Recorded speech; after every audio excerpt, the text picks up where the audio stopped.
አጭር ጸሎት ጸልያን ወደ ዛሬ ጥናታችን እንገባለን። ወንድማችን ከአምሮት ጋር አጭር ጸሎት እንጸልይና ወደ ጥናታችን እንገባለን።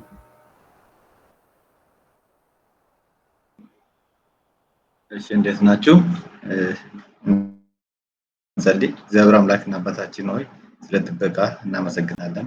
ሳምንቱን ሙሉ በሰላም ጠብቀን ለዚህ ስላበቃን ቃል እንድንማማር ስላደረከን እናመሰግናለን። ክብሩ ሁሉ ለአንተ ይሁን። የምንማረው የምናጠናው በህይወታችን እንዲሰራ መንፈስ ቅዱስ እንዲሞላ እጸልያለሁ። በጌታ በኢየሱስ ስም አሜን። አሜን። ክብር ለእግዚአብሔር ይሁን። የዛሬ ጥናት ክፍላችን ሐዋርያት ሥራ ምዕራፍ 8 ነው ማለት እዚህ ጋር 6 መስጠት ይላል እና ሐዋርያት ሥራ ምዕራፍ 8 ይሆናል። ወደ 4 ጥያቄዎች አሉ። እንግዲህ አራቱንም ጥያቄዎች ተራ በተራ እየተወያየን እንሄዳለን ማለት ነው። ቦታውን ቀድሜ አንዴ ምናልባት ያው አንብባችኋል ለማስታወስ ያህል አነባለሁ። ምዕራፍ 8 ከቁጥር 1 ሳውልም በእርሱ መገደል ተስማምቶ ነበር። በዚያን ቀንም በኢየሩሳሌም ባለች ቤተክርስቲያን ላይ ታላቅ ስደት ሆነ። ሁሉም ከሐዋርያትም በቀር ወደ ይሁዳና ወደ ሰማርያ ሀገሮች ተበተኑ። በጸሎትም የተጉ ሰዎች እስጢፋኖስን ቀበሩት፣ ታላቅ ልቅሶም አለቀሱለት። ሳውል ግን የቤተክርስቲያንን ያፈርስ ነበር። ወደ ሁሉም ቤት እየገባ ወንዶችንም ሴቶችንም እየጎተተ ወደ ወህኒ አሳልፎ ይሰጥ ነበር። የተበተኑትም ቃሉን እየሰበኩ ዞሩ። ፊልጶስም ወደ ሰማርያ ከተማ ወርዶ ክርስቶስን ሰበከላቸው። ሕዝቡም የፊልጶስን ቃል በሰሙ ጊዜ ያደርጋት የነበረውንም ምልክት ባዩ ጊዜ የተናገረውን በአንድ ልብ አደመጡ። እርኩሳን መናፍስት በታላቅ ድምፅ እየጮሁ ከብዙ ሰዎች ይወጡ ነበርና ብዙም ሽባዎችና አንካሶችም ተፈወሱ። በዚያችም ከተማ ታላቅ ደስታ ሆነ። ሲሞን የሚሉት አንድ ሰው ግን እኔ ታላቅ ነኝ ብሎ እየጠነቆለ የሰማርያንም ወገን እያስገረመ ቀድሞ በከተማ ነበር። ከታናናሾቹም ጀምሮ እስከ ታላላቆቹ ድረስ ታላቅ የእግዚአብሔር ኃይል ይህ ነው እያሉ ሁሉ ያደምጡት ነበር። ከብዙ ዘመንም ጀምሮ በጥንቁላ ስላስገረማቸው ያደምጡት ነበር። ነገር ግን ስለ እግዚአብሔር መንግስትና ስለ ኢየሱስ ክርስቶስ ስም እየሰበከላቸው ፊልጶስን ባመኑት ጊዜ ወንዶችም ሴቶችም ተጠመቁ። ሲሞንም ደግሞ ራሱ አመነ። ተጠምቆም ከፊልጶስ ጋር ይተባበር ነበር። የሚያደርገውንም ምልክትና ታላቅ ተአምራት ባየ ጊዜ ተገረመ። በኢየሩሳሌምም የነበሩ ሐዋርያት የሰማርያ ሰዎች የእግዚአብሔርን ቃል እንደተቀበሉ ሰምተው ጴጥሮስንና ዮሐንስ ሰደዱላቸው። እነርሱም በወረዱ ጊዜ መንፈስ ቅዱስን ይቀበሉ ዘንድ ጸለዩላቸው። በጌታ በኢየሱስ ስም ብቻ ተጠምቀው ነበር እንጂ ከእነርሱ በአንዱ ላይ እንኳ ገና አልወረደም ነበርና። በዚያን ጊዜ እጃቸውን ጫኑባቸው፣ መንፈስ ቅዱስንም ተቀበሉ። ሲሞንም በሐዋርያት እጅ መጫን መንፈስ ቅዱስ እንዲሰጥ ባየ ጊዜ ገንዘብ አመጣላቸውና እጄን የምጭንበት ሁሉ መንፈስ ቅዱስን ይቀበል ዘንድ ለኔ ደግሞ ይህን ስልጣን ስጡኝ አለ። ጴጥሮስ ግን እንዲህ አለው፣ የእግዚአብሔርን ስጦታ በገንዘብ እንድታገኝ አስበሃልና በርህ ካንተ ጋር ይጥፋ። ልቤ በእግዚአብሔር ፊት የቀና አይደለምና ከዚህ ነገር ዕድል ወይም ፋንታ የለህም። እንግዲህ ስለዚህ ክፋትህ ንስሐ ግባ፣ ምናልባትም የልብህን ሐሳብ ይቅርልህ እንደሆነ ወደ እግዚአብሔር ለምን። በመራራ መርዝና በአመፅ እስራት እንዳለህ አይሃለውና። ሲሞንም መልሰው ካላችሁት አንዳች እንዳይደርስብኝ እናንተ ወደ ጌታ ለምኑልኝ አላቸው። እነርሱም ከመሰከሩና የጌታን ቃል ከተናገሩ በኋላ ወደ ኢየሩሳሌም ተመለሱ። ሳምራውያን በብዙ መንደሮች ወንጌልን ሰበኩ። የጌታ መልአክ ፊልጶስን ተነስተህ በደቡብ በኩል ከኢየሩሳሌም ወደ ጋዛ ወደሚያወርደው ምድረ ባዳ ወደ ሆነ መንገድ ሂድ አለው። ተነስቶም ሄደ። እናሆም እንደኬ የተባለች የኢትዮጵያ ንግስት አዛዥና ጃንደረባ የነበረ በገንዘቢያም ሁሉ የሰለጠነ አንድ የኢትዮጵያ ሰው ሊሰግድ ወደ ኢየሩሳሌም መጥቶ ነበር። ሲመለስም በሰረገላ ተቀምጦ የነቢዩን የኢሳያስን መጽሐፍ ያነብ ነበር።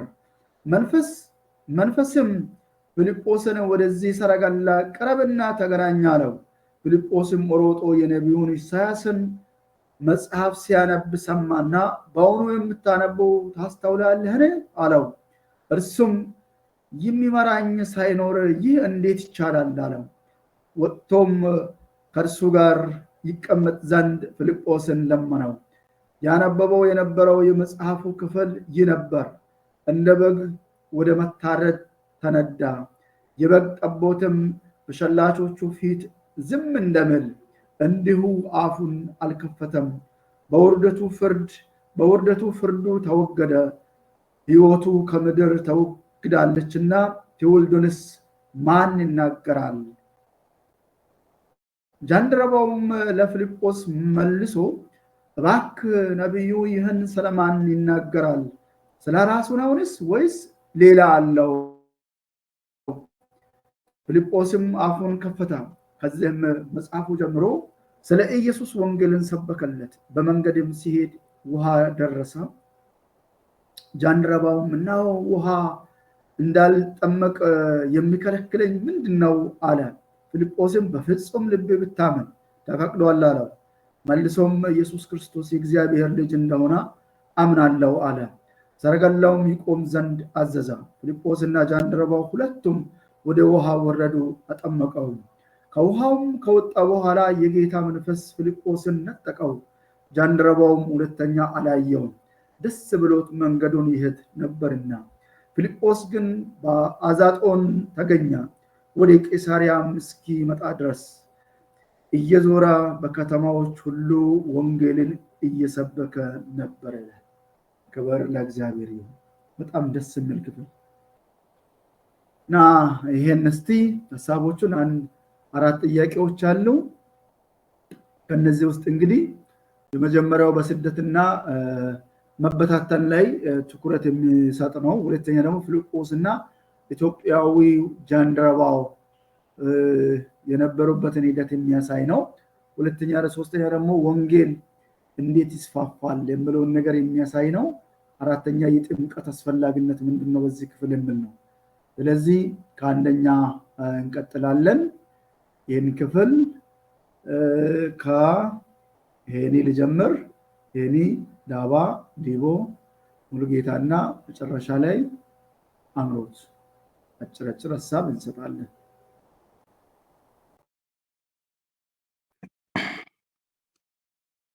እሺ፣ የእግዚአብሔር ሰላም ከእናንተ ጋር ይሁን። እንኳን በደህና ቆያችሁ። የዛሬው የመጽሐፍ ቅዱስ ጥናት ክፍላችን ያው ሐዋርያት ሥራ ምዕራፍ 8 ላይ ነው። የመጀመሪያ ጥያቄ ላይ ሀሳብ ለመስጠት ነው። ጥያቄው ያው በኢየሩሳሌም የነበረው የቤተ ክርስቲያን ስደት ምዕመናንን እንዲበተኑ ያደረገው እንዴት ነው? የዚህ መበተን ውጤትስ ምንድን ነው የሚለው በተለይ ከቁጥር 1 እስከ 4 እና 4 እስከ 8 ባሉት ክፍሎች ላይ ተንተርሶ ጥያቄ ቀርቧል።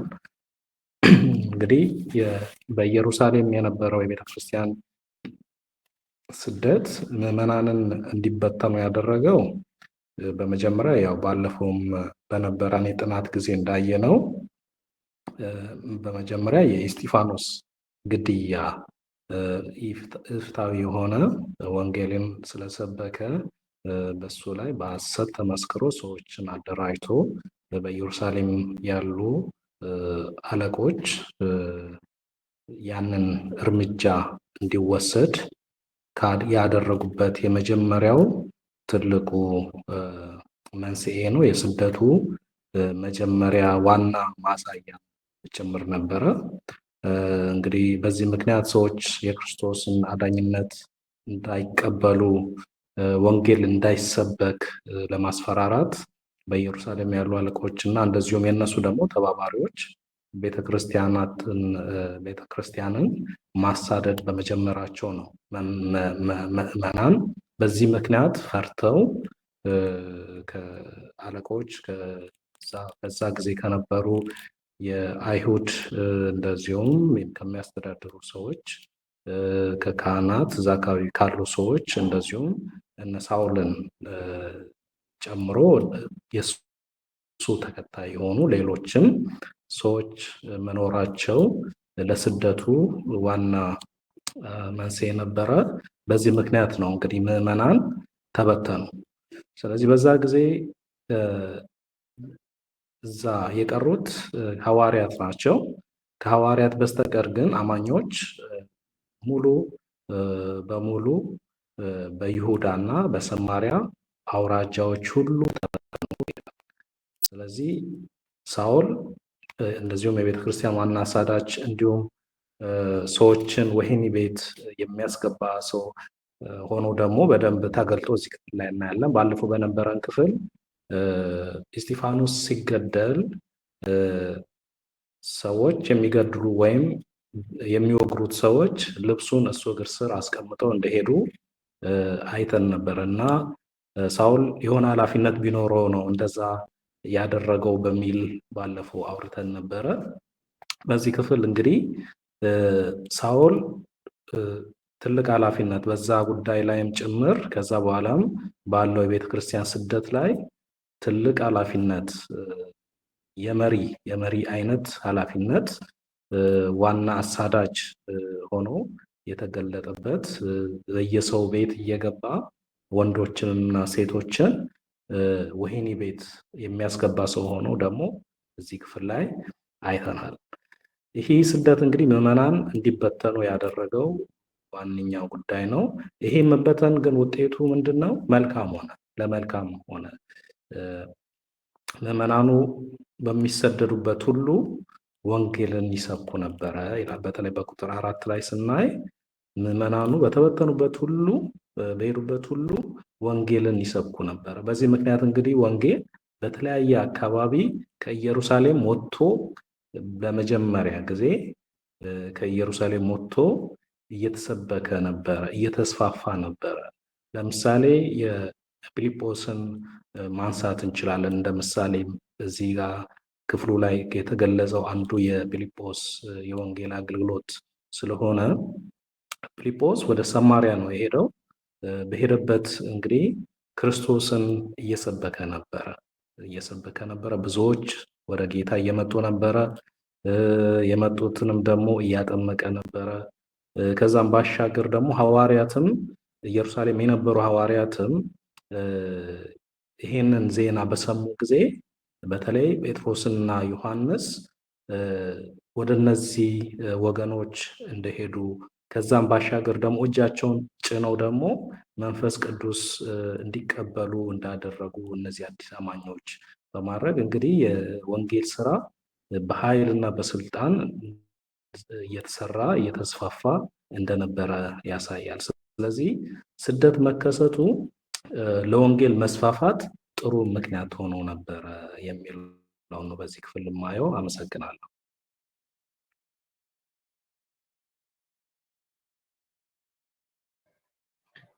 እሺ፣ ተባረክ ወንድሜ። እንደምን አላችሁ ሁላችሁ? እንግዲህ ማስተድረስ አድርጎታል። ትንሽ ነገር ብቻ ለማለት የቤተ ክርስቲያን ስደት እንግዲህ እዚህ ጋር ምዕራፍ 8 ላይ አይደለም የሚጀምር። እንግዲህ ከምዕራፍ 4 አካባቢ ጀምሮ ነው ሲናይ ነበረ። ጴጥሮስና ዮሐንስ ሲታሰሩ፣ ሁሉም ሐዋርያቶች ሲታሰሩ፣ ሲገረፉ፣ ብዙ ነገሮች ሲሆንባቸው እንደነበረ ነው። ስደቱ ከውስጥም ከውጭም እንደነበረ ቤተክርስቲያን ውስጥ ሰዎች እንዲጋጩ ለማድረግ የሞከሩት ነገር ነበረ። እዚህ ጋር የምናየው አንድ ሰው አሁን የዛ ፍሬ ነውና እነኛ 7 የተመረጡ ጊዜ ምን እንደነበረ እናስታውሳለን እና በምክንያትም እንደተመረጡ ያኔም ቤተክርስቲያን ውስጥ የሆነ እንዲበተ አማኞች የሚደረግ እንቅስቃሴ ስለነበረ ነው። እሱም የሰይጣን ቤተክርስቲያንን ማፍረስ ዓላማ ነው የሚልና እዛ ጋር ስደቱ ከውስጥ ከውጭ የነበረ ነው። እዚህ ጋር ደግሞ ውጫዊ አሁን በግልጽ የሚታይ ነገር እናገኛለን ማለት ነው። ይሄኛው ምዕራፍ እንግዲህ ጀስት ቅድም ወንድሜ ሲል የነበረ ከምዕራፍ 7 መጨረሻ የቀጠለ ነው እና እስጢፋኖስ መገደሉን ሳውል በእርሱ መገደል ተስማምቶ ነበር ብሎ ነው የሚጀምርና ስለዚህ ይሄኛው ደግሞ ከዚህ በፊት ከነበረው በጣም የባሰ ስደት ነው የመጣ። እንግዲህ ሁሉም ከቤተ ክርስቲያን አካባቢ ተበትኖ እንዲሄዱ ያደረገ አይነት ስደት ነው የነበረና እንግዲህ የክርስቲያን መሰደድ ደግሞ ሁሌ ለወንጌል ቤንዚን እሳት ላይ እንደማርከፍከፍ ነው እንደሚባል መሆኑን ደግሞ እዚህ ጋር በግልጽ እንመለከታለን ማለት ነው። ሆኖ እናያለን። ከዛ በኋላ ተበትኖ ደግሞ እንግዲህ ጀስት ቀጥታ ወዴት ነው እየሰበኩ ነው ቃሉን እየቀጠሉ ማለት ነው። ሁሉም ከሐዋርያት በቀር እንግዲህ ይሁዳና ወደ ሰማሪያ ሀገሮች ተበተኑ ይላል። እኛው ደግሞ ቀጣይ እናገኛለን እና ጥያቄዎች ላይ የነበረ ነው። እንግዲህ ምዕራፍ 1 ቁጥር 8 ላይ የነበረ እንግዲህ ከዚህ በኋላ መንፈስ ቅዱስን ከተቀበላችሁ በኋላ በኢየሩሳሌም፣ በይሁዳ፣ በሰማሪያ እስከ ዓለም ዳርቻ ምስክሮቼ ትሆናላችሁ ተብሎ የተሰጠ ትእዛዝ ነው እና ይሄ እንዲጀመር ምክንያት ሆነ ነው።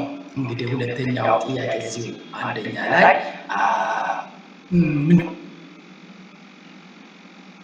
ምንድነው አውጥቶ የምን ነገር ስላለ ማለት ነው። ይሄኛው ይፈጸም ዘንድ ጊዜው እንደደረሰ እና እንደተጀመረ ከዛ ወጥቶ ወደ ሰማርያ እንደወረደ እዚህ ጋር እናያለን ማለት ነው። ከዛ በጸሎትም የተጉ ሰዎች እስጢፋኖስን ቀበሩት፣ ታላቅ ለቅሶ አለቀሱለት ይላል። ሁለት ላይ እንግዲህ የሱ ሞት ነው ሰዎቹን የበተነ እና ነገር ግን ተቀብሯል። እንደውም እዚህ ጋር አስብራራ ምንድነው የሚባል የእስጢፋኖስ ኢየሱስን ባህሪ ሲያሳይ ነበር እና ሲወጉት እስከ መጨረሻ የማደርጉትን ናቸው። ይሄኛው ነገር እንደው በዛ ጊዜ በነበረው ካልቸራቸው በድንጋይ ተወግሮ የሞተ በዛ ውሳኔ ሞት እንደው ሲቀበር እነዚህ ያለው ለእስጢፋኖስ የተደረገ የእግዚአብሔር እጅ እዚህ ጋር እንዳለበት ያብራራል። ይህንን እናለን። እንግዲህ ሳውል ደግሞ ስደቱን ቀጠለ። ከቤት ያሉትን ከዚህ በፊት ያልተለመደው ሐዋርያቶች አስተምሯቸውን የማስፋፉ ነበር ትኩረታቸው ነበረ። አሁን ግን ከቤት ሴቶች ሳይቀሩ እንግዲህ ወጥቶ አውጥቶ ወደ ዋና ሲወረወር ነበረ እና ታላቅ ስደት የሚባል እዚህ ጋር በጣም በጥልቀት እናያለን ማለት ነው። ስለዚህ አሁን አማኝ በሙሉ ትኩረት ተደርጎ የሚሰደድበት ጊዜ ደረሰ ማለት ነው እንጂ የሚሰብኩት የማስተምሩት አይደለም ማለት ነው። ይህንን ካደረገ በኋላ እንግዲህ ወደ ሰማርያ ወረዱ። ከቁጥር 4 ጀምሮ እስከ 8 ያለው ደግሞ ማለት ነው። እንግዲህ ፊልጶስ ወደ ሰማርያ ከተማ ወረደ። እንግዲህ ክርስቶስን ሰበከላቸው። እንግዲህ እንደውም እዛ ሰማርያ ያኔ ይሁዶች እንደ ሰይጣን ቆጥሩ ነበር ይላል እና እነዛ ዳይሬክትሊ ዛሬ ደግሞ ወንጌል ሊደርሳቸው ይሄ ደግሞ የዳንኤል እንግዲህ ተገኘ ምን አይነት ነው? በመንፈስ ቅዱስ የተሞላ ነው። እንደ እስጢፋኖስ የነበረ ከሐዋርያቶች አልነበረ፣ ነገር ግን ተመርጦ እንግዲህ ከአይነት አገልግሎትን ሲያደርግ የነበረ ነው። እሱም ደግሞ በመንፈስ ቅዱስ የተሞላ ነው። ህዝቡ ሁሉ ድንቅና ተአምራት ሲያደርግ በሙሉ ልባቸው ሲሰሙት ነበረና ቁጥር 8 ላይ እንደሚደርሱ መናፍስቶች ከወጡ በኋላ ከልብ ደዌ ከተፈወሱ በኋላ በዛችን ከተማ ታላቅ ደስታ ሆነ ይላል። ስለዚህ ክርስቶስ ስራው በደንብ የጀመረበት ነበርና እንደው ምን ይባላል እዚህ ጋር ጀስት ዘር እንደሚዘራ ነው። እዛ ጋር የሚለው ታላቅ ስደት ዘር ዘርተን ማሳ ላይ እንደሚበቅ እንደዛ ዘርን ጎርፍ ወስዶ የሆነ ቦታ ይዞ ሲጠፋ ሲበቅል እናያለንና እንደዛ አይነት ነገር ነው የሆነ እንጂ አልጠፋምና የወንጌል መስፋፋት ትክክለኛ ጊዜ ደረሰ የሚል ነገር ነው ያለውና አመሰግናለሁ። ሌሎቹ ጨምሮ ያባል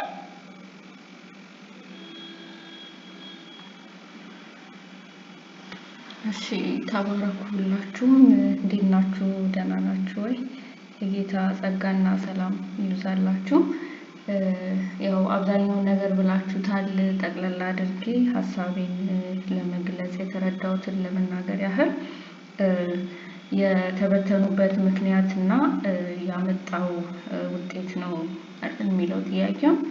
ያው የተበተኑበት ምክንያት ወንጌልን በኃይል ሲሰብኩ ስለተገኙ እንደሆነ ማየት እንችላለን። ከምዕራፍ 2 ጀምሮ መንፈስ ቅዱስን ከተቀበሉ በኋላ ወደ ወንጌልን ወደ መስበክ እንደሄዱ እስካሁን ድረስ ባየናቸው ምዕራፎች ላይ ማየት እንችላለን እና ወንጌል ደግሞ ሲሰበክ ሁሌም የማይፈልገው ጠላት እንዳለም ግልጽ ነውና አሁን ላይም እነሱ እየደረሰባቸው ያለው መከራ እየደረሰባቸው ያለው ስደት ኢቭን መታሰር ከዚህ ምዕራፍ በፊትም ታስረው እንደነበረ ተገርፈው እንደነበረ ማየት ችለናል እና ይህ ሁሉ የሚሆንበት ምክንያት ጠላት እንግዲህ የራሱን የሆኑ ደቀ መዝሙሮች እንዲኖሩት እንጂ ብዙ ሰዎች እንዲድኑ አይፈልግም እና ወንጌል እንዲሰበክ የሰዎች መዳን ስለማያስደስተው በእነዚህ በሚያገለግሉ ሰዎች ወንጌልን በሚሰብኩ ሰዎች ላይ ከዛን ጊዜ ጀምሮ ኢቭን እስካሁን ድረስ ያለ ነገር ነው መከራና ስደቱ ማለት ነው እና የተበተኑበት ምክንያትም ለዚህ ነው ወንጌልን ስለሚሰብኩ ማለት ነው እና ግን ደግሞ ምናልባት ከዚህ በፊት ስናጠና ገማልያል የተባለው የሕግ መምህር ምዕራፍ 5 ላይ ሲናገር ምናልባት ትዝ ካላችሁ ከታሰሩ በኋላ ታስረው ከተፈቱ በኋላ ወደሱ ሲቀርቡ ጊዜ እነኚህ ሰዎች ይህ ሐሳባቸው ወይንም ስራቸው ከሰው ከሆነ ይጠፋል፣ ከእግዚአብሔር ዘንድ ከሆነ ግን አይጠፋም፣ ልታጠፏቸው አትችሉም ያለበት ቦታ እና አሁንም ደግሞ እየሆነ ያለው እንደዛ ነው እና ብተዋቸው ይሻላል፣ ከነሱ ብትለዩ ይሻላል። ምክንያቱም ከእግዚአብሔር ከሆነ ሐሳባቸው ከእግዚአብሔር ጋር ስትጣሉ ነው የምትገኙት።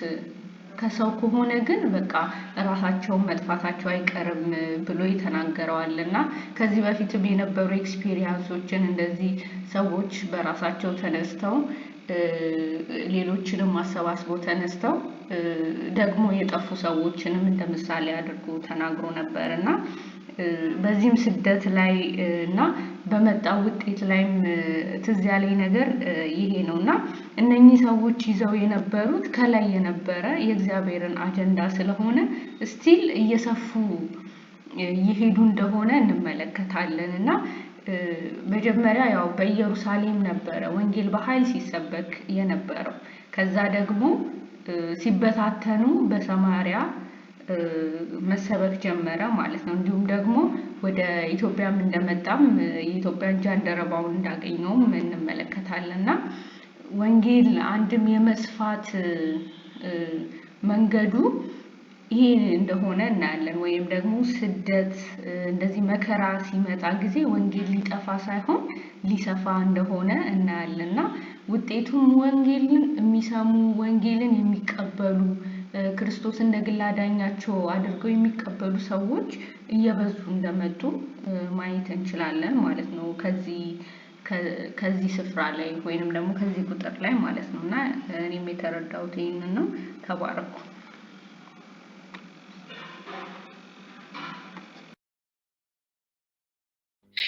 ተባረኩላችሁም። ሌላ የሚጨምረው ነገር የለኝም። አንድ ሀሳብ ብቻ ልናገር። ሌላው በደንብ ተብራርተዋል። ይሄን የተረዳሁት ነገር አንድ ስደት ሰይጣን ለመበታተን ወይም ደግሞ ለወንጌል እንቅፋት ለመሆን ነው የሚጠቀምበት። እግዚአብሔር ደግሞ ወንጌልን ለማስፋፋት ነው የሚጠቀምበት። ስደትን በሁለቱ መንገድ ካየን ከዛ ከእስጢፋኖስ ሞት በኋላ የተደረገው ሐዋርያት ተሰደዱ፣ ተበተኑ። ጠላት በቃ ይሄ በተናቸው። ከዛ ከኢየሩሳሌም አካባቢ እንዳይሰበሰቡ ወይም ደግሞ ህብረት እንዳይኖራቸው ሊያደርግ ነው እቅዱ። ከዛ እግዚአብሔር ደግሞ የተጠቀመበት መንገድ ወንጌሉ ወደ ተለያየ ቦታ ወደ ተለያየ ሀገር እንዲስፋፋና እንዲሰበክ እንዲበተኑ የእግዚአብሔር ፈቃድ ነበር ማለት ነው። እንደዚህ ሲሆን አንዳንድ መጽሐፍ ደግሞ እንደሚያስቀምጡት ካያችሁ እሳት እዛው ካጠፋችሁ ይጠፋል። ከእሳት ወደ እሳት ወደ ተለያየ ቦታ ወይም ደግሞ ስትበትኑ ደግሞ ሌላ እሳት ሄዶ ይፈጥራል። አንድ እሳት ብቻ ሳይሆን ሌላ እሳት ሆኖ እሳትን ስለሚፈጥር በዛ አንግል ነው የሚጽፈው ወይም ደግሞ የሚያስቀምጠው። ስለዚህ በተለያየ ቦታ ሲበተኑ የወንጌል እሳትን እያቀጣጠሉ ነው ወይም ደግሞ እየሰበኩ ነበር ሐዋርያት የተመረጡም ሌሎች ምዕመናን እንደዛ ወንጌልን እየሰበኩ ነበር ማለት ነው። ስለዚህ በዚህ ሁለቱም ጠላትም የሚጠቀምበት እግዚአብሔርም የሚጠቀምበት ነው ማለት ነው ስደቱ። ይህንን ነገር ደግሞ ተረድቻለሁ። ተባረኩ። እሺ፣ ጌታ ይባርካችሁ ሁላችሁንም። በዚህ ክፍል ላይ እንግዲህ ለማጠቃለል ያህል ብዙ ሀሳቦችን ተቻርጋችኋል። በዚህ ክፍል ላይ በኢየሩሳሌም የነበረው የቤተክርስቲያን ስደት ምዕመናን እንዲበተኑ ያደረገው እንዴት ነው? የዚህ መበተን ውጤትስ ምንድን ነው? የሚለውን ሁለቱንም ሀሳብ ነው እንግዲህ ስንወያይ ነበር ነው። በዚህ ክፍል ላይ እንግዲህ ከዚህ ምዕራፍ 7 ቀንጨብ አድርጎ ይዞ የመጣ አንድ ነገር አለ። እዛ ክፍል ላይ እስጢፋኖስን እንደገደሉና የዛኔ ደግሞ የእስጢፋኖስን ልብስ አውልቆ በሳውል እግር ስር ላይ እንዳስቀምጡ በዛ ክፍል ላይ እናይ ነበር። በዚህ ደግሞ መጥቶ ሳውል ደግሞ በዛ በእስጢፋኖስ ሞት ላይ መገደል ላይ በጣም ተስማሚ እንደነበረ የምናይበት ነው ማለት ነው። በዚህ ክፍል ላይ እነዚህ ክርስቲያኖች እንዲሰደዱ ትልቁ ምክንያት የሆነው አንድ ነገር አለ። እነዚህ ይሄ አዲስ ሃይማኖት ነው። በዚህ በእስራኤል ውስጥ ወይም በአይሁዶች መሃል ላይ ከአይሁዶች ስርዓትና ወግ ውጪ የሆነ ሃይማኖት ነው። በጣም እየተስፋፋ የነበረበት ሃይማኖት እንደሆነ ከማንም ይልቅ ይሄ ነገር ለማን በጣም ገብቷል? ለሳውል ገብቷል።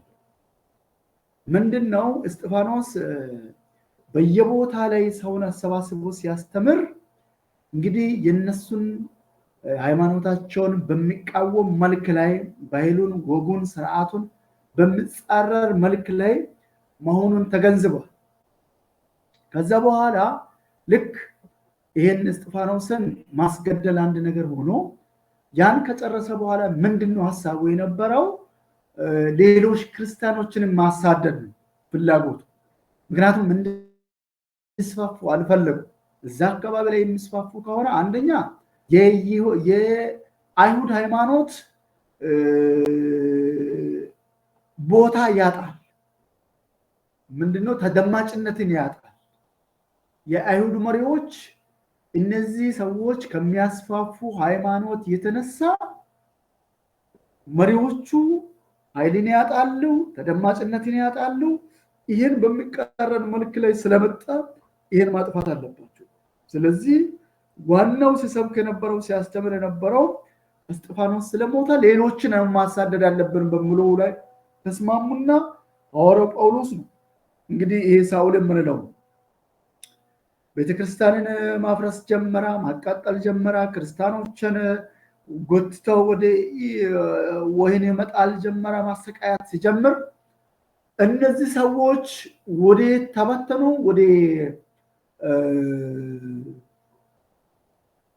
ሁለት ክፍሎች ላይ ከኢየሩሳሌም ወጥተው ወደ ሁለቱ ደቡባዊ እስራኤል ከተሞች ላይ በይሁዳና በሰማሪያ ላይ በሁለቱም ከተማ ላይ ተበተኑ። ይሄ የሆነው ምንድነው?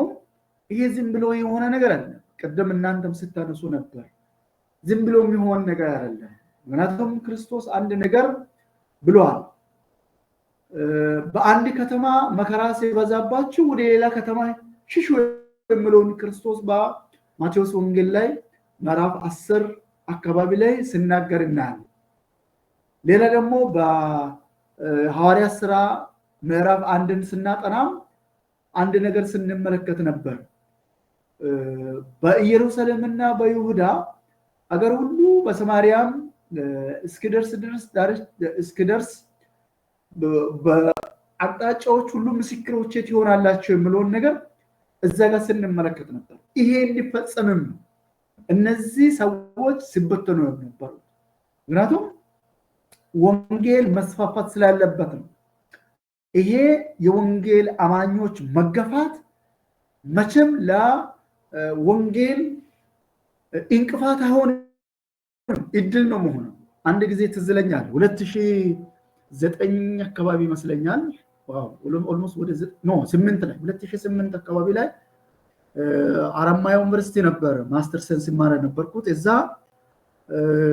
በጣም ከ70 በላይ የሆኑ የኦሮምኛ ተናጋሪ ኦሮሞ ልጆች አማርኛ ተናጋሪዎች ሰብሰብ ብለን ምስራቅ አካባቢ ነው አውዳ የሚባል ከተማ ምናልባት ሰምታችሁ እንደላቀም ማንም ሰው ወንጌል ገብቶ ሰብኮ የማያውቅ አንድ ክርስቲያን የሌለ ሙሉ በሙሉ ሙስሊም ዶሚኔት ያደረገበት ጫት ብቻ የሚሰራበት ከተማ አለች። ወቁ ግራውንዱ ምኑ ትላልቅ ቪላ ቤቶቹ በጫት የተሞላበት ቤት፣ ሽያጩም ከዛ ነው ኤክስፖርት የሚደረገው። እዛ ከተማ ላይ በፋሲካ በዓል ላይ ወንጌል ለመስበክ ነው እኛ አላማችን። ግን ከመንገድ ተዳዳሪዎች ጋር ፋሲካ በዓል እናሳልፋለን ብለን ከመንግስት ፈቃድ አግኝተን መዘጋጃ አስፈቅደን መዘጋጃ ግቢ ውስጥ ፕሮግራም ለማድረግ መንገድ ተዳዳሪዎችን ሰብስበን ልብስ፣ ጫማ፣ ሻይ፣ ዳቦ ምን አዘጋጅተን ወደ 3-4 መኪና ኮንትራት ይዘን ወጣ። ግሬት ኮሚሽን የተለያዩ መኪናዎችን ሰጥቶ ነበር። እዛ ስንሄድ እንግዲህ በፈቃድ ነው ሄድነው። ልክ ከተማውን እንደገባን ከተማው ተናወጠ። በቃ የሆነ አሸባሪ እንደገባ አይነት ነገር ለምን እንደመጣችሁ እናውቃለን ብለው ከላይ እስከ ጫፍ እንግዲህ ተናወጠ። ከዛ በኋላ እኛ ፈቃድ ተሰጠን ስለሆነ ቀጥታን ወደ መዘጋጃ ግቢ ገባን። ልክ እንደገባን በፓትሮል መጡና ኃላፊዎች እነማን ናቸው የሚለውን ነገር ጠይቆ 3-4 ወደ 5 ሰዎችን ወደ እስር ቤት ከናይቃው እኔ አጋጣሚ ወደ ኋላ የቀረ መኪና ነበር። ቦታውን ለማሳየት መንገድ ዳር ላይ ከአንዱ ወንጌላዊ ጋር ቆም ነበርኩኝና አንዱ በፓትሮል እያለፈ ከናንተ ከሁለታችሁ አስተባባሪ ማን ነው ስል ወንጌላዊ ደግሞ እኔ ነኝ ስል አንተስ ምንድነው አለ። እኔ ተማሪ ነኝ አልኩኝ። አንተ ወደ ግቢ ግባ፣ አንተ ወደ እስር ቤት ግባ አለ። ወንጌላዊውን ወደ እስር ቤት እኔን ወደ ግቢ ተመለሳለሁ። ከዛ የመጡ እስር ቤት ከገቡ ልጆች ቀሩ ወደ 60-70 የሚሆኑ ልጆች አሉና እነሱን አንድ ቦታ አሰባሰብኩኝ። ስልኬን ሰጠኋቸው። 4 ሆነ ከተማ ላይ እንዲበተኑ አደረገ። እንግዲህ ወንጌል ለመስበክ ያሰበው ነው። እኛ ምንድነው መንገድ ተዳዳሪዎችን አምጥተን እዛ ሻይ ሲበሉ ሲጠጡ ስጦታ እየሰጠናቸው ልንሰብክ ነበር። ያ ስለከሸፈ የያዘንበት ልብሱ ትላልቅ ሻንጣው ላይ የያዘንበት ልብስ፣ ጫማ፣ ዳቦ የተሰራ ሻይ የተፈለ መዓት ነገር አለ። ያን እስር ቤት ከዛ እኔ እስር ቤት አጋጣሚ አልገባው። እኔ በአንድ ፎቅ ላይ ቁጭ ብዬ ከተማውን እቃኛለሁ። በባጃጅ ወደዛ ወደዚህ ሄድኩኝ። ችግር ካለ ቶሎ ብላችሁ እኔ ጋር ደውሉ እላለሁ። የፈራ ካለ በባጃጅ ወደ ካምፓስ በታክሲ እንዲወጣ ትራንስፖርት እየሰጠኋቸው በጣም ትልቅ ወንጌል ሰርተን እንደወጣን ትዝ ይለኛል። ከዛ በኋላ ከምሽቱ ነው ከጠዋቱ 2:30 አካባቢ ነው ገባ ነው። ወደ 4 ሰዓት ነው 3 ሰዓት አካባቢ ላይ እስር ቤት የገቡ ሰዎች 6 ሰዓት ላይ እንዲወጡ ተደረገ። ልክ 6 ሰዓት ላይ ሲወጡ እንደገና መኪና ካለበት አፈላልገን አምጥተን ቀጥታ ወደ ሐረር ቤተ መንግስት አደባባይ ያለ እዛ ጋር ቁጭ ብለን ከመንገድ ተዳዳሪዎች ጋር ከከተማ አለ የሚባሉ መንገድ ተዳዳሪዎችን አምጥተን ስጦታ እየሰጠን ሌላው እየሰበካ 28 ሰው ጌታን ሲቀበል ትዝ ይለኛል። ይሄ ቦታ ያንን ነው ትዝ ያለኝ። እንግዲህ የዛኔ ስንሰደድ ወንጌል በአንድ በኩል እየሰራ ከዚህ ሲያባረውን እዛ ስንሄድ ክርስቶስ ይሄንን አስቀምጧል። ሐዋርያቶች በአንድ ቦታ ላይ የሚያባሩ የሚያሳድዱ ከሆነ ወደ ሌላ ቦታ ቀይሮ የሚለውን ነገር አስቀምጧል። በማቴዎስ ወንጌል ምዕራፍ 10 ላይ ያንን ነው አሁን እነዚህ የሚያደርጉት። ውጤቱም ደግሞ ምንድነው? ወንጌልን እንዲሰብኩ እድል ሰጥቶላቸዋል። ይሄ ነው መሆኑ። ጌታ ይባርካችሁ።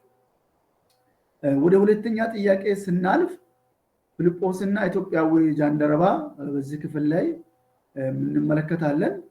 ይህ ታሪክ ወንጌሉ ባህላዊና ማህበራዊ ድንበሮችን የማቋረጥ ኃይል መሆንን የሚያሳየው እንዴት ነው የሚል ነው። ታሪኩን እንግዲህ እዛ ክፍል ላይ አብረናል። ይህን ከአእምሮት እንጀምራለን። ከዛ ዲቦ ሙሌ መጨረሻ ላይ ለሐሳብ ሰጠ። እሺ ያው ያኛው ቸርች አሁን ቤተክርስቲያን የተበተነው የተባለው በአእምሯችን ላይ ህንፃው የታለ ምናምን የሚል ነገር ሊኖር ይችላል። ያው የመጀመሪያ ቤተክርስቲያን ነው። ኢየሱስ ሰዎች ምን ይሉኛል ብሎ ጳውሎስን ጴጥሮስን ሲጠይቅ አንተ ክርስቶስ የእግዚአብሔር ልጅ ነው ብሎ ሲመሰክር ቤተክርስቲያንን በዚህ ላይ ይመሰረታል ብሎ አለት እንደሆነ ተናግሮ ነበርና በእሱና በተቀሩት ሐዋርያቶች ወንጌል በክርስቶስ በምድር እያለ ሰብኮ የመለሳቸውና ሐዋርያቶች መንፈስ ቅዱስ ከተሞሉ በኋላ የሰበኩ ምዕመናን ተሰብስቦ ያው ቸርችን ፎርማላይዝ ያደረጉት ነው። ያ ቸርችን የተበተነው ማለት ነው። አእምሮ ላይ ስላለ ህንፃው የታለ ምናምን ነገር ሊኖር ይችላል እና በክርስቲያን ሂስትሪ ብዙ ጊዜ ስጠና ኤንሸንት ቸርች የሚባለው የመጀመሪያ ቸርች የሚባለው አሁን የተበተነው ማለት ነው። ፎርማሊ ህንፃው የለም እና መበተኑ ለበጎ ነገር ነው። እንዳነሳችሁት ወንጌል ወደ ተለያዩ አካባቢዎች ከሰማርያ ጀምሮ እንዲሰበክ ነው ያደረገው። ከነዛም ለመስተንግዶ ከተመረጡት መካከል ፊልጶስ መንፈስ ቅዱስ የተሞላ ነበረ። እሱ ክርስቲያኖች ወይ ቤተክርስቲያኖች ሲበተን ወደ ሰማርያ እና ሌሎች ቦታዎች ከሄዱት መካከል ነው። በመንፈስ ቅዱስ ተሞልቶ የጌታ መንፈስ ወደ ጋዛ እንዲሄድ ተገልጦለት ወደዛ ሲሄድ ኢትዮጵያዊ ጃንደረባ እንዲከብ የምትባል ኢትዮጵያ ያው ኢትዮጵያ የሚለው ያው የኛው ኢትዮጵያ ላይ ይችላል። አፍሪካ አብዛኛው ግማሹ ፓርት ኢትዮጵያ ነው። ያ በሰረገላ ወደ ኢየሩሳሌም ለመጸለይ እየሄደ ነበር። ያው ድሮ ወንጌል ከመስፋፋቱ በፊት ቤተክርስቲያን ቤተ መቅደስ ያለው ኢየሩሳሌም ስለሆነ ሰዎች ወደዛ ነበር። አሁን የዚህ ቤተክርስቲያን መበተን በራሱ ትልቅ አስተዋጽኦ ነው ያደረገው። ምክንያቱም ሰዎቹ ወደዛ እየሄዱ ነበር። ወንጌልን ማለት ወደ እግዚአብሔር ለሚጸልዩት መንፈሳዊ ነገር የሚያደርጉት ነው። እነዚህ ሲበተኑ ወደ ተለያየ ክፍል እንዲሄድ አስተዋጽኦ ያደረገው መካከል ማሳያ ነው ማለት ነው። ስለዚህ በባህላዊ ሃይማኖታዊ ነገሮችን የሚያካሂዱት በኢየሩሳሌም እንደነበረ ባህላዊ የሚለውን ማህበራዊ ሰረገላ በሩቅ ሀገር እየሄዱ እንደሚጸልዩ የሚያሳይ ነገር ነው እና ፊልጶስ ወደዚህ ጃንደረባ ቀርቦ የሚያነበውን ነገር በማየት ኢሳያስ ትንቢት ላይ የተጻፈውን ነገር እያነበበ ነበረ። ለመሆኑ ልታነበውን ታውቃለህ ወይ ብሎ ጠየቀው። አላውቅም የሚተረጉምልኝ የለም የሚለውን ነገር አነሳ። ከዛም ስለ ክርስቶስ እንደሆነ ተናግሮ ስለ እግዚአብሔር ልጅ ኢየሱስ ክርስቶስ ሰብኮ እንዲያምን አደረገ ማለት ነው። ከዛም ካመነ በኋላ እንዲጠመቅ የሚያገኝ ነገር አለ ወይ ብሎ ጠይቆት ማመኑን ካረጋገጠ በኋላ እንዳጠመቁ የሚያሳይ ነው። ያንን ነው የተረዳሁት እዚህ ቦታ ላይ ማለት ነው። ከታሪክ ጋር ይገናኛል። ወንጌል፣ ባህላዊ፣ ማህበራዊ የሚሉ ነገሮች ብዙ ነገሮች የተቆራኙበት ጥያቄ ነው ማለት ነው።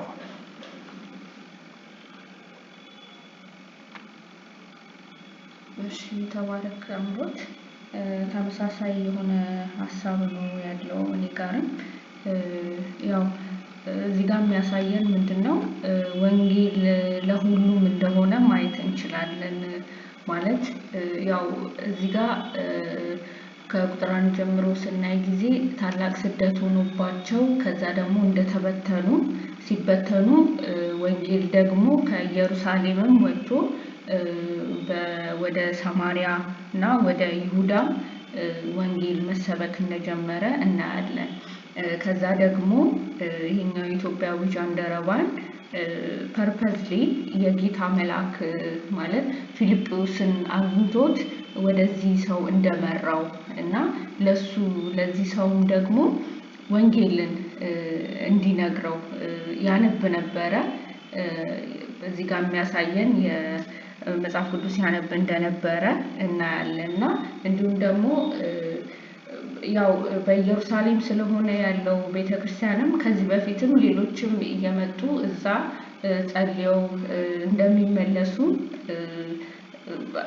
እናውቃለን። እና ይህም ሰውዬ ጸሎቱን አድርሶ ወይም ደግሞ እዛ ኢየሩሳሌም ደርሶ እየተመለሰ ያለ ነው ያገኘው ማለት ነው። እና ይሁን አጋጣሚ አይደለም፣ እየታሰበበት ወይም ደግሞ በእግዚአብሔር አጀንዳ ውስጥ የነበረ ነገር መሆኑን እንመለከታለን። እና ይህም ምንድነው የሚያሳየን ወንጌል መስፋት እንዳለበት እና በዛ ስፍራ ላሉ ብቻ ሳይሆን አሁን ኢትዮጵያም ካልን እስራኤልም ካልን በጣም የተለያየ ነገር እንዳለን ግልጽ ነው።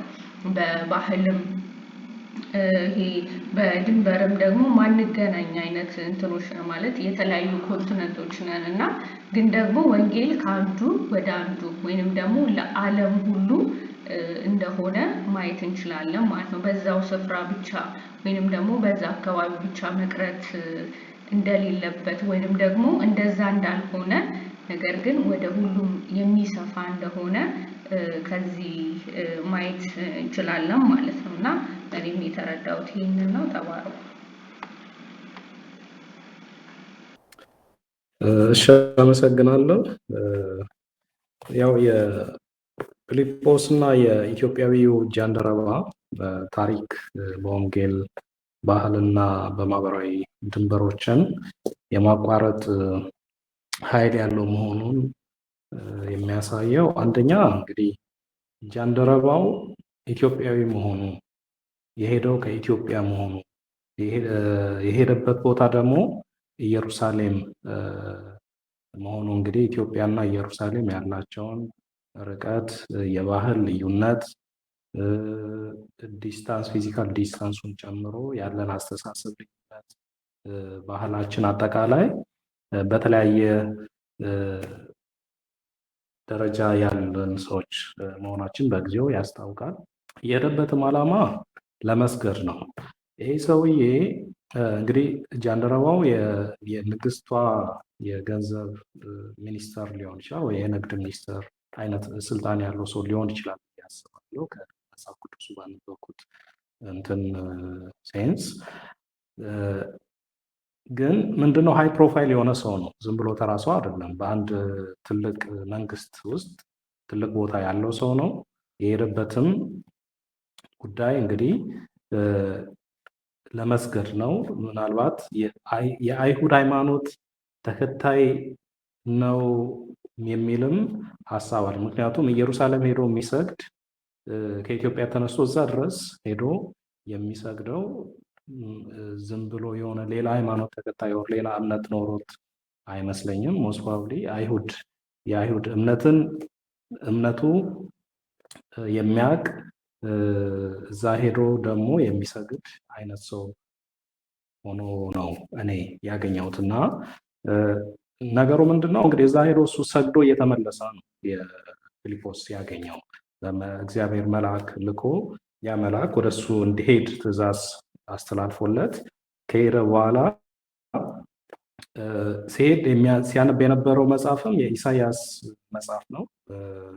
የኢሳያስ መጽሐፍ ላይ ደግሞ እያነበበ ያለው ቨርስስ ደግሞ በሚገርም ሁኔታ ከመዳን ጋር በተያያዘ ያለ ነገር ነው እና ምን እንደሚያነብም አልገባውም ነበር ሰውየው። ነገር ግን ፊልጶስ ያንን ነገር ካስረዳው በኋላ ያለው ነገር ምንድን ነው?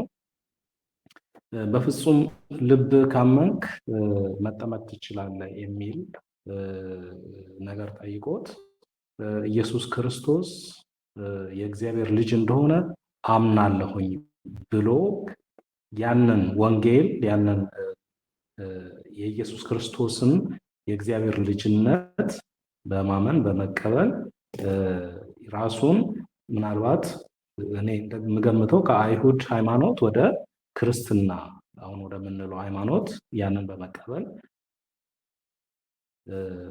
የተጠመቀ ሰው ነው። ምክንያቱም አይሁዶች እስካሁንም ድረስ እስከ ዛሬ ድረስ ኢየሱስ ክርስቶስን እንደ እግዚአብሔር ልጅ እንደ አምላክ አይቀበሉም።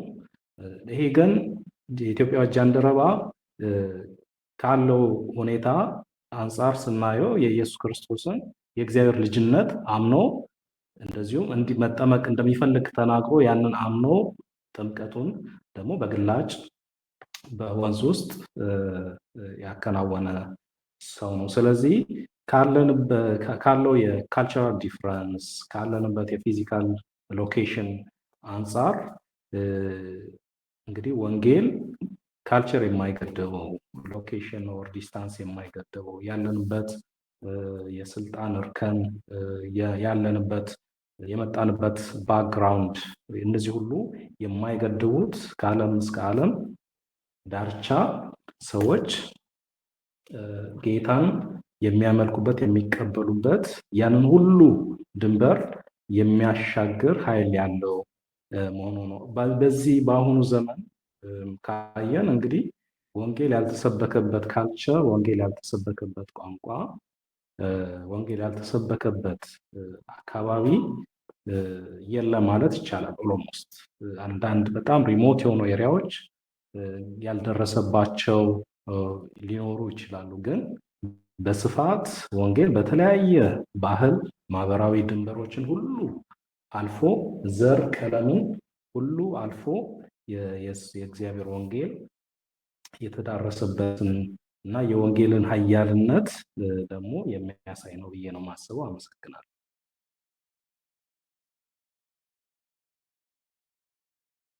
እሺ፣ ጌታ ይባርካችሁ። እንግዲህ በዚህ ክፍል ላይ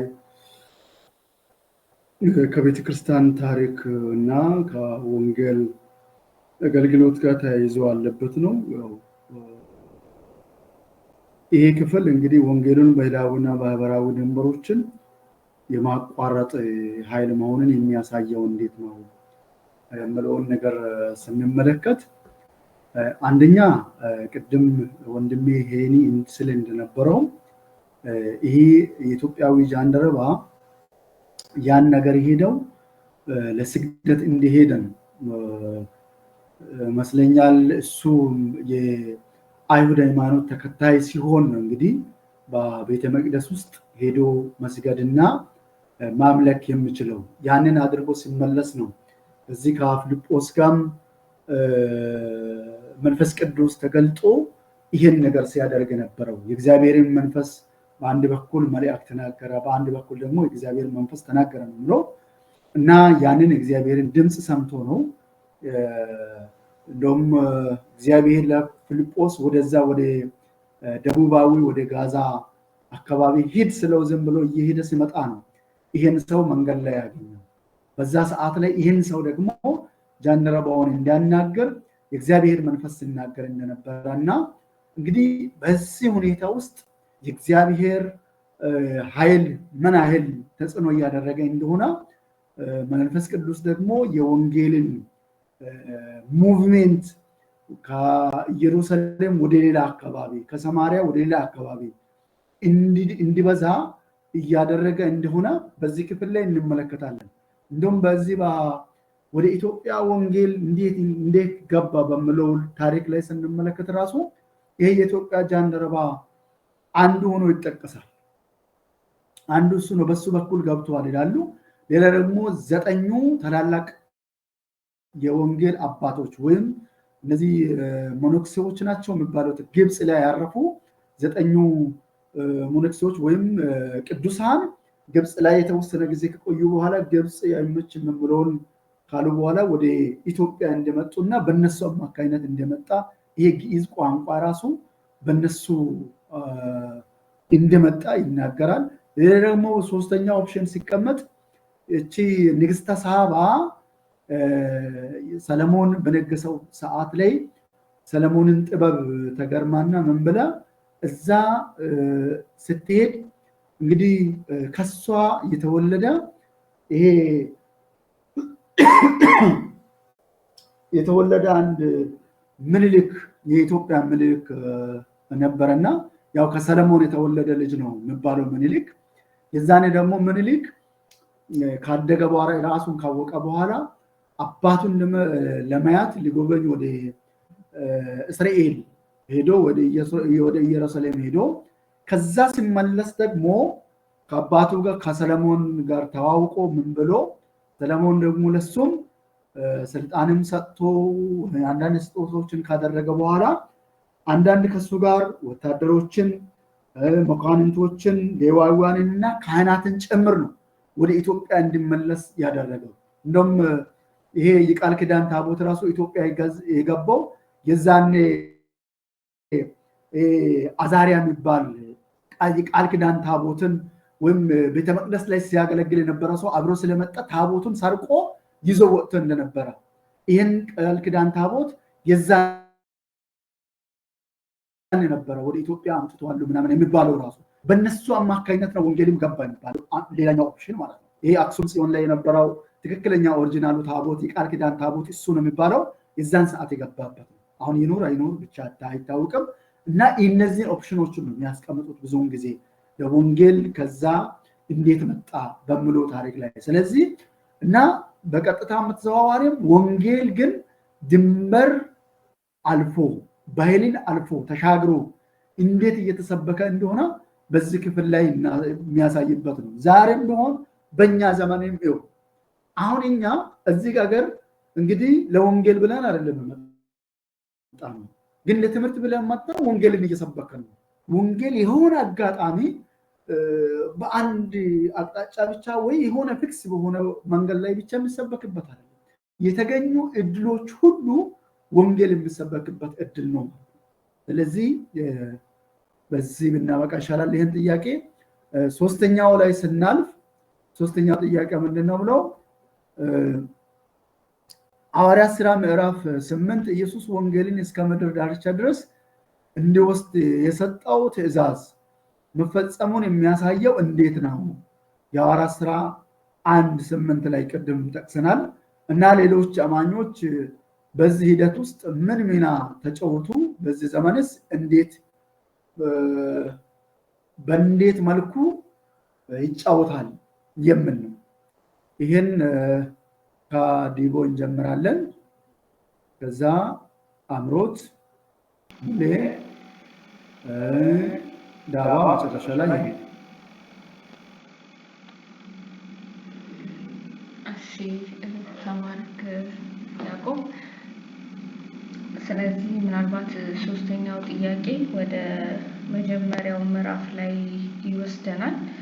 እሱም ደግሞ ክርስቶስ ለ40 ቀን በምድር ላይ በነበረበት ጊዜ የነገራቸውን ንግግር ወይም ደግሞ ያስተላለፈውን ትእዛዝ ነው የሚያሳየው ማለት ነው። እና ምዕራፍ 1 ቁጥር 8 ላይ ምን ይላል? ነገር ግን መንፈስ ቅዱስ በእናንተ ላይ በወረደ ጊዜ ኃይልን ትቀበላላችሁ፣ በኢየሩሳሌምም በይሁዳም ሁሉ በሰማርያም እስከ ምድር ዳርቻም ድረስ ምስክሮቼ ትሆናላችሁ እንዳለ ይነግረናል ማለት ነው። እና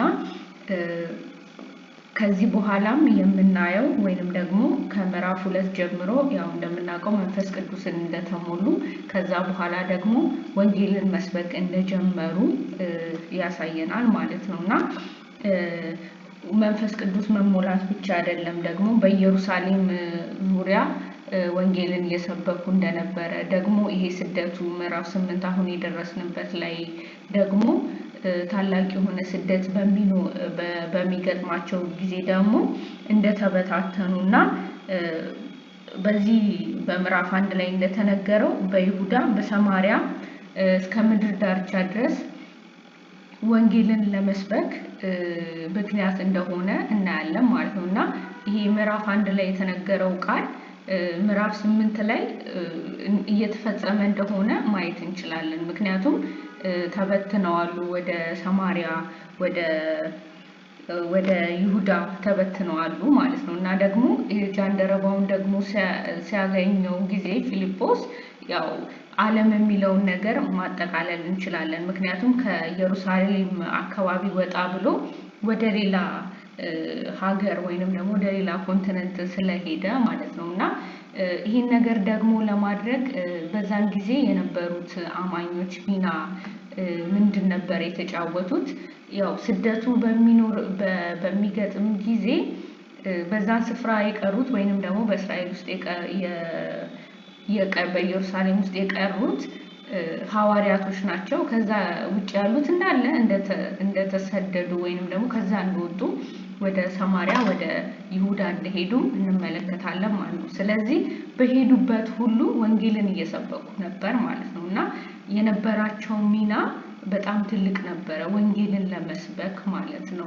በሄዱበት ሁሉ ወንጌልን ሲናገሩ ስለነበረ ማለት ነው። እና ብዙዎችን ደግሞ ወደ ጌታ መንግስት እየማረኩ እየመለሱ ብዙዎች ድንቅና ተአምራትንም እያደረጉ እንደነበረ እንመለከታለን ማለት ነው። እና በዚህ ዘመን ደግሞ እኔና እናንተ ነን ያለነው። በተለያየ ምክንያት አሁን ላይ በሀገራችን አይደለም ያለነው።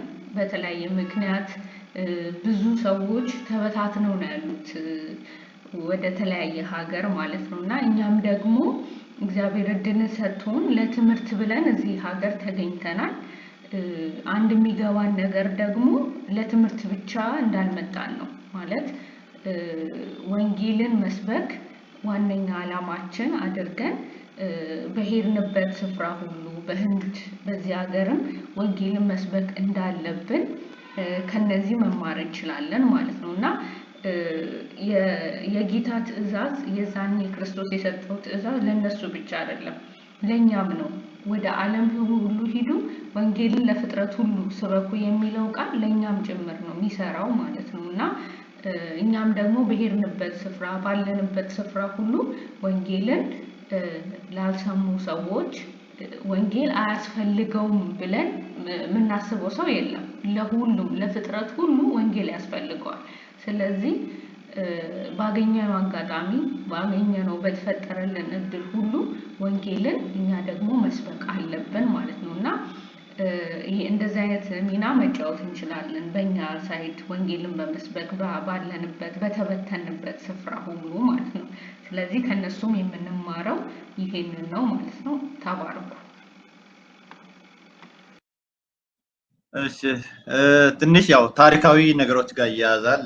የወንጌል መስፋፋት ያው የብሉይ ኪዳን ፍጻሜ ኢየሱስ ክርስቶስ መወለድ፣ ከዛም ማስተማር፣ መሰቀል፣ መሞት፣ ዳግም መነሳት፣ ከዛም የሐዋርያቶች መንፈስ ቅዱስ መሞላት፣ የመጀመሪያው ቤተክርስቲያን በእስራኤል መመስረት፣ ከዛም ሐዋርያቶችና በተለይ ምዕመናን መበተን፣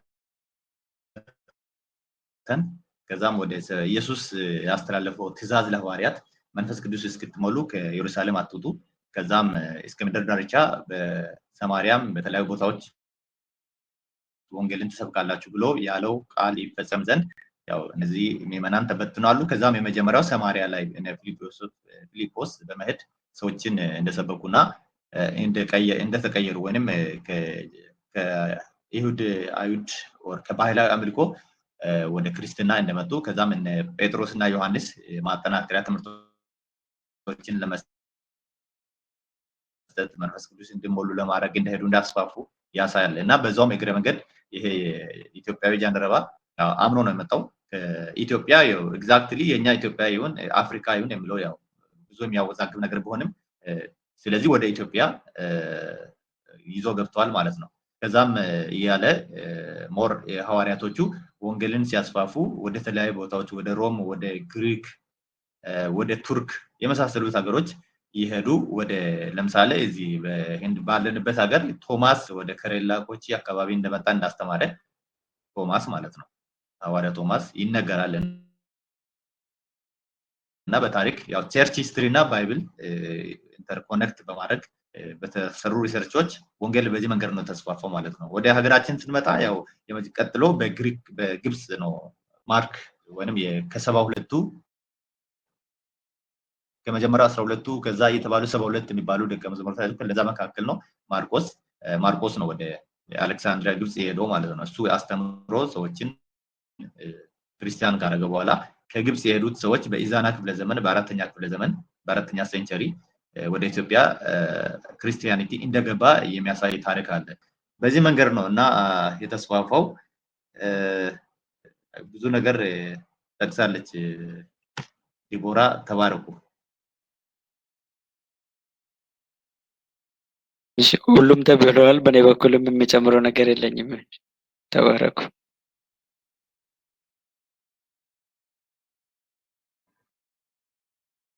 እሺ እንግዲህ ምን ሚና አላቸው ሌሎቹ የሚለው ብቻ ለአንድ ቃል ለማለት እንጂ ሁሉም ነገር ተብሏል።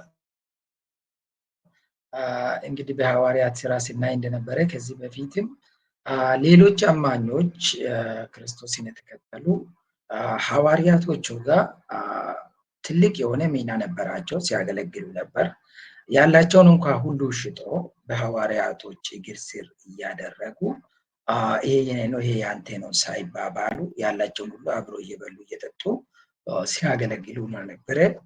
ስደቱ እንዳለ ሆኖ እንደ ዛሬ ማለት ነው።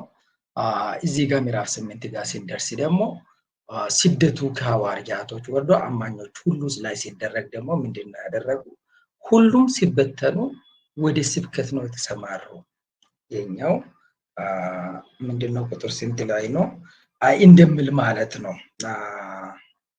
ቁጥር 4 ላይ እንደዚህ ሁሉም ወደ ስብከት ነው የተቀላቀሉ እና ይሄ ነው ሚናቸው።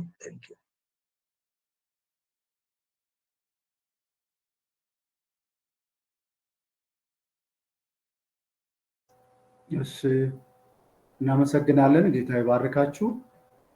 ወደ መጨረሻ ጥያቄ ብናልፍ መጨረሻውን ሶስተኛውን እንግዲህ እናንተ ያላችሁትን ተቀብየዋለሁ። ተባረኩ። ሶስተኛ ጥያቄ ከጥምቀት አስፈላጊነት ጋር የተያያዘ ነው። ጥምቀት በሐዋርያት ሥራ 8 ለምሳሌ የሐዋርያት ሥራ 8 12 13 16 38 እስከ 39 ምን ትርጉም አለው እና ከአማኞች በይፋ የእምነት መገለጫና ወደ ቤተ ክርስቲያን መቀላቀላቸው እንዴት ነው? እንዴት ይዛመዳል የሚል ነው። የክፍል እንግዲህ በጥምቀት አስፈላጊነት ላይ የሚያተኩር ነው። ይሄን ከማን ጀምር? ከዳባ ኤኒ፣ ዲቦራ እና አምሮት መጨረሻ ላይ ሙሌ። እሺ ምናልባት እዚህ ጋር የተረዳሁት ነገር ምንድን ነው? ያው ጥምቀት ስንል ጊዜ አንድ በቤተ ክርስቲያን ውስጥ የሚደረግ ስርዓት ነው እና የሚያሳየው ወይንም ደግሞ የራሱ የሆነ ትርጉም አለው እና ይህም ደግሞ የሚያሳየው አሁን ሰው ካመነ በኋላ በክርስቶስ ኢየሱስ ካመነ በኋላ እዚህ ጋር የምናየው ኢትዮጵያዊ ጃንደረባ ካመነ በኋላ ቀጥታ ወደ ጥምቀት ነው አይደለ የሄዱት። ስለዚህ ይሄ ምንድነው የሚያሳየው ላይክ እንደ ምሳሌ ወይንም ደግሞ እንደ ሲምቦል ወይንም እንደ መገለጫ አድርገን ማየት እንችላለን እና በአደባባይ ወይንም ደግሞ በልባቸው ያመኑትን ነገር በይፋ እምነታቸውን የሚገለጽበት ነው ማለት ነው እና ያው ጥምቀት እንዴት ነው ውሃ ውስጥ ገብተን ስንወጣ ጊዜ የሚያሳየው የራሱ የሆነ ወይንም ደግሞ የሚያስተላልፈው የራሱ የሆነ መልእክት አለው። እሱ ምንድነው ለኃጢአት ሞቼ ለክርስቶስ ለመኖር ተነስቻለሁ የሚል ትርጉም አለው። እንዲሁም ደግሞ አሮጌው የሆነው ማንነት ወይንም ደግሞ አሮጌ የሆነው ኃጢአት ሞቶ በክርስቶስ ደም ደግሞ ታጥቤ አዲስ ሰው ሆኛለሁ ብለን የምንነሳበት የክርስቶስን ሞትና ትንሣኤን የሚያሳይ ነው ማለት ነው እና በቃ ላይክ ሲምቦል ነው ማለት ነው ጥምቀትን ሲያደርጉ ጊዜ እና ይሄ በልባችን ያመነውን ነገር በእንደዚህ አይነት ሁኔታ የምንገልጽበት ነው ማለት ነው ጥምቀት ማለት እና ይሄን የተረዳሁት። ተባረኩ። ይቀጥል። እሺ ተባረኩ። ያው ጥምቀት የማመን መገለጫ ወይም መግለጫ የእምነት መግለጫ ነው ብዬ ነው የምወስደው። ለምሳሌ ያው ሰማራውያንን በፊልጶስ ወንጌል ሰማራውያን በፊልጶስ ምክንያት ወንጌልን ሰምተው ከተቀበሉ በኋላ ተጠምቀዋል። በተለይ ቁጥር 38 እስከ 39 እንደሚናገረው እንዲሁም ኢትዮጵያዊ ጃንደረባ በፍጹም ልብ ካመንክ መጠመቅ ትችላለህ ብሎት ከተናገረ በኋላ ፊልጶስ እሱም ኢየሱስ ክርስቶስ የእግዚአብሔር ልጅ እንደሆነ አምናለሁ ብሎ እምነቱን ከገለጸ በኋላ እንደተጠመቀ በቁጥር 38 እስከ 39 ይገልጻል። ስለዚህ ጥምቀት የአማኞች ወደ ቤተክርስቲያን መቀላቀላቸውን የሚያሳይ እና እምነታቸውን በይፋ የሚገልጹበት መግለጫ ነው ብዬ ነው ማስበው። እንደዛም ስለተገለጸ መጽሐፍ ቅዱስ ክፍል ውስጥ። ስለዚህ ይሄ ደግሞ ኢየሱስ በምድር በነበረበት ወቅት የሰጠውን የታላቁን ተልእኮ ትእዛዝ መፈጸም ጋር የተገናኘ ነው። በተለይ ቁጥር ማቴዎስ ምዕራፍ 28 ከቁጥር 19 ላይ በቀጥታ ሳነበው ከአዲሱ መደበኛ ትርጉም ስለዚህ ሂዱና ሕዝቦችን ሁሉ በአብ በወልድና በመንፈስ ቅዱስ ስም እያጠመቃችኋቸው ደቀ መዛሙርት አድርጓቸው የሚለውን የታላቁ ተልእኮ ተብሎም ያው የሚነገረውን ተልእኮ አካል ያንን የመፈጸምም አካል ነው። እንደዚሁም የእምነት ወይም የክርስቲያን መሆናችንን ጌታን መቀበላችንን የሚያሳይ መግለጫችን ነው። በቃ ለዓለም ነገር ለስጋ ነገር ሞተናል፣ በአዲስ አካል ደግሞ እንደገና ከጌታችን ጋር ደግሞ ወደፊት እንነሳለን፣ የትንሣኤውን አካል እንለብሳለን የሚለውንም የምንገልጽበት ስለሆነ የእምነት መገለጫ ነው ብዬ ነው የምወስደው። ጌታ ይባርካችሁ። ሻምሮት እሺ ተባረኩ። ያው ጥምቀት ታሪካዊ ቀድሞ የነበረም ነው። ኢየሱስ በዮሐንስ ሲጠመቅ አይተናል። የዮሐንስ ጥምቀት የሚባለው በተለምዶ የነበረ ጥምቀት ነበረ። ሰዎች ያው እንደ ንስሐ የሚጠቀሙት ነበረ። ዘን ኢየሱስም ተጠምቋል እና ሐዋርያቶችም በመንፈስ ቅዱስ ከተሞሉ በኋላ ያመኑ ሰዎች እንደተጠመቁ አይተናል። በዚሁ ሐዋርያት ስራ ስናጠና ማለት ነው። አሁን ምንድነው ዋናው ነገር ሰዎች ኢየሱስ ክርስቶስ የእግዚአብሔር ልጅ መሆኑን አምነው ከተቀበሉ በኋላ የሚያደርጉት ስርዓት ነው ማለት ነው። መጀመሪያ ማመን አለባቸው፣ ስለ ክርስቶስ ማወቅ አለባቸው። ከዛ በኋላ ይጠመቃሉ ማለት ነው። ስለዚህ አንዱ የእምነት ማረጋገጫ ነው። የኔ ጋር ሼር ማድረገው ነገር በተጨማሪም ምንድነው ደቀ መዝሙር ለመሆን የመጀመሪያ ሁለተኛ ስቴፕ ማመን ነው የመጀመሪያው፣ ቀጥሎ መጠመቅ ነው። ቀጥሎ ደቀ መዝሙር መሆን ነው ተምሮ በደንብ ማለት ነው። ከዛ ወደ ወንጌል መስበክ የሚከድበት መንገድ ነው እና በዚህ መሰረት ምንድነው የ12 ላይ በተጠቀሰው የፊልጶስ የሰማሪያ ሰዎችን ምንድነው ያደረገው አሳመናቸው እንዲያምኑ አደረገ ሰብኮላቸው ስለ ክርስቶስ ቁጥር 12 ላይ ያለው ባመኑ ጊዜ ምን ሆኑ ወንዶችም ሴቶችም ተጠመቁ ያመኑት ማለት ነው። ሌላው ደግሞ ኢትዮጵያዊ ጃንደረባ ነው እንዳልጠመቅ የሚያደርገኝ ነገር ወይ አለ ወይ በክርስቶስ እንደሚያምን ጠየቀው ፊልጶስ አሁንም ከዛም እንደሚያምን ነገረ ክርስቶስ የእግዚአብሔር ልጅ መሆኑን አምናለሁ አለ ከዛም እንዲጠመቅ ነው ያደረገው ማለት ነው። ስለዚህ ያመኑ ሰዎች እንደሚጠመቁ እናያለን በማርቆስ ወንጌልም ላይ የተጻፈ ነገር አለ ያመነ የተጠመቀ እንደሚድን ስለዚህ ማመን ከዛ መጠመቅ አስፈላጊ ነገር ነው። ያ ነው የተረዳሁት። ተባረኩ። ተባረኩ። የተለየ ሀሳብ የለኝም እዚህ ላይ። እሺ ተባረኩ። ጌታ ይባርካችሁ። ሁላችሁም እንግዲህ መልካም ሀሳብ ሰጣችኋል። በዚህ ክፍል ላይ እንግዲህ ከዚህ ከጥምቀት ጋር ተያይዞ ያለው ነገር የጥምቀት አስፈላጊነቱ ምንድነው የሚለውን ነገር እንግዲህ ጥሩ ግንዛቤ አንስታችኋል። ነገር ግን ከሌላ ቦታ የሚልቅ በዚህ ጉዳይ ላይ በዚህ ክፍል ጥምቀትን በተለይ በ16ኛ ቁጥር ላይ አይታችሁ እንደሆነ ምንድነው ብለው በጌታ በኢየሱስ ስም ብቻ ተጠምቀው ነበር እንጂ ከነርሱ በአንዱ ላይ እንኳ ገና አልወረደም ነበርና ይላል። ምክንያቱም እችን ያደረገው አሁን ዛሬ የሐዋርያቶች ወይም የኦንሊ ጂሰስ የሚሉ ሰዎች ይሄን ነገር ነው የሚጠቀሙት ብዙውን ጊዜ ይሄው በአብ በወልድ በመንፈስ ቅዱስ የሚለውን ሳይል በኢየሱስ ክርስቶስ ስም ብቻ የሚለውን ይቀበላሉ። ይሄን በዚህ ክፍል ላይም ይሄን የጠቀሰው ለምንድን ነው? የዛኔ እንግዲህ አይሁዶች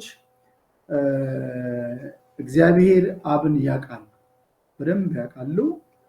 ግን የነሱ ችግራቸው ከክርስቶስ ጋር ክርስቶስን አያውቁም እና በዚህ ክፍል ላይ እንግዲህ ጴጥሮስና ዮሐንስ ደግሞ የሰማሪያ ሰዎች በእርግጥ እንዳመኑና እንደተጠመቁ ሲያዩም ነበር። መንፈስ ቅዱስ ገና በአንዳቸው ላይ እንዳልወረደም ነበር በዛ ሰዓት። ይሄን በኢየሱስ ክርስቶስ ስም ብቻ እንዲጠበቁ ወይ እንዲጠመቁ የሚለውን ሐሳብ የሚያነሱት ክርስቶስን ስለማያውቁ ነው። እንግዲህ ምናልባት አንዳንድ ጊዜ ጥምቀትን ከድነት ጋር አያይዞ የሚያነሱበት ጊዜ ይኖራል።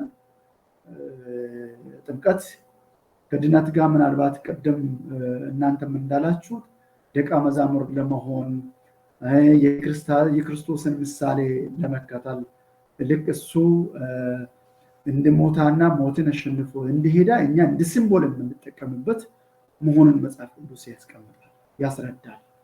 ስለዚህ ስንጠመቅም ዛሬም ደግሞ እኛ ወንጌል አማኞች በአብ በወልድ በመንፈስ ቅዱስ ስም ነው ብዙውን ጊዜ የምንጠቀመው። ይሄን ክፍል ግን ለነዚህ ለአይሁዶች የተጠቀሰበት እንደሆነ ነው በዚህ ክፍል ላይ የሚያስረዳው።